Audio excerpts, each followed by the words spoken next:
నాకు real estate రంగం గురించి చాలా గొప్పగా తెలుసు, నేను ఆ రంగం నుంచే వచ్చినా అని చెప్పారు. మీకు ఇంటెలిజెన్స్ రిపోర్ట్ ఉంటుంది కదండి, ఎందుకు తిరగబడే పరిస్థితి వచ్చింది అనేది. వాళ్ళు రైతులండి, సాదా సీదా రైతులు.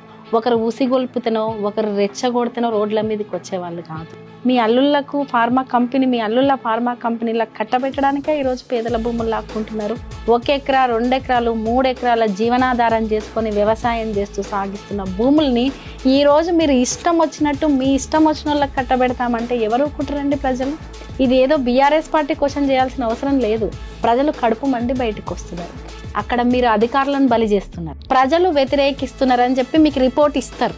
అయినప్పటికీ కూడా మీరు అక్కడ అధికారులను బలి చేసిరు. రేవంత్ రెడ్డి గారి వైఫల్యం కావాలని ప్రజల్ని ఏదో ఒక రూపంలో ఇబ్బంది పెడుతూ తీసుకునే నిర్ణయాలు ఈ రోజు రాష్ట్రంలో ఈ పరిస్థితులకు దారితీస్తుంది. ప్రజలు భయపడుతున్నారు. హైదరాబాద్లో బలవంతంగా అట్లా చేసినట్టు ఈ రోజు కూడా మమ్మల్ని